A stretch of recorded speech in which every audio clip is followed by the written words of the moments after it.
Chhattisgarhi video देखने के लिए हमारे चैनल को सब्सक्राइब करें और दबाएं इस बेल आइकन को ताकि हमारे वीडियो के नोटिफिकेशन आपके पास पहुंचे सबसे पहले। आए हैं फरियाद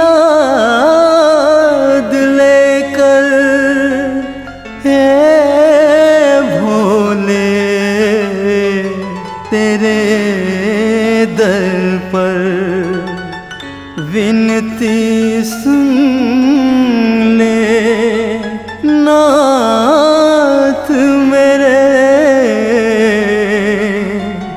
हम पे भी तो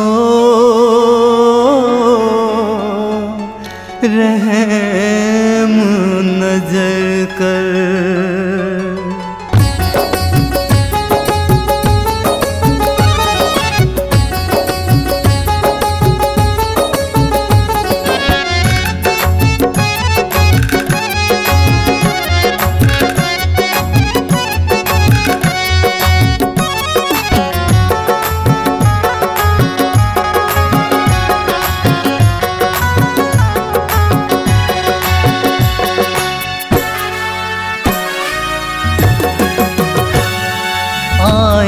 है भोलेनाथ तेरे दरबार में, दर्शन दिखा दे शंभु बैठे हैं आस में। ओ आए हैं भोलेनाथ तेरे दरबार में, दर्शन दिखा दे शंभु बैठे हैं आस में। हम भोले हैं तुम भोलेनाथ, हम भोले हैं तुम भोलेनाथ। हे भोलेनाथ जय शंभुनाथ, जय शंभुनाथ हे भोलेनाथ। आए हैं भोलेनाथ तेरे दरबार में, दर्शन दिखा दे शंभु बैठे हैं आस में।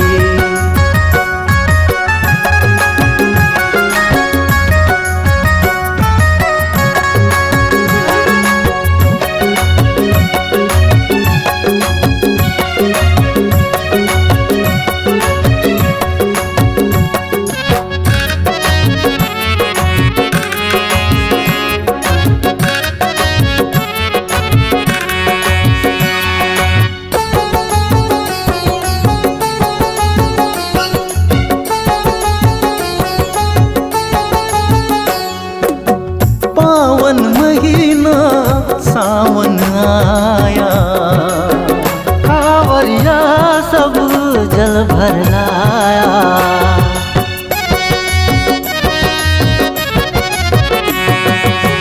काली घटा की बादल छाए, पैरों में भी तो पड़ गए छाले।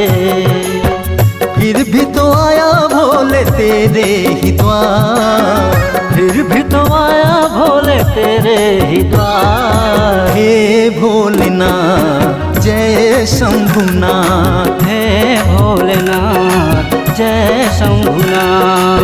आए हैं भोलेनाथ तेरे दरबार में, दर्शन दिखा दे शंभु बैठे हैं आस में।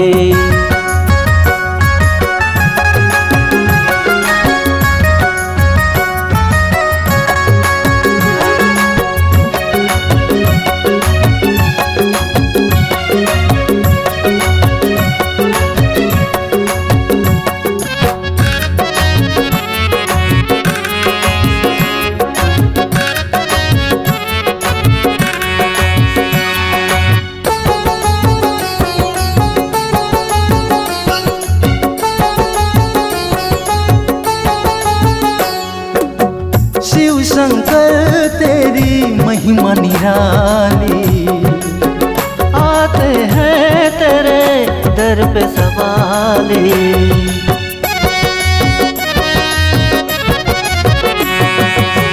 देव के देव महादेव हो प्यारे, डमरू वाले तेरे खेल निराले। दया के सागर हो अनाथों के नाथ, दया के सागर हो अनाथों के नाथ। हे शंभुनाथ जय भोलेनाथ, हे भोलेनाथ जय शंभुनाथ। आए हैं भोलेनाथ तेरे दरबार में, दर्शन दिखा दे शंभु बैठे हैं आस में। हम भोले हैं तुम भोलेनाथ, हम भोले हैं तुम भोलेनाथ। हे शंभुनाथ जय भोलेनाथ, हे शंभुनाथ जय भोलेनाथ। जय भोलेनाथ जय शंभुनाथ।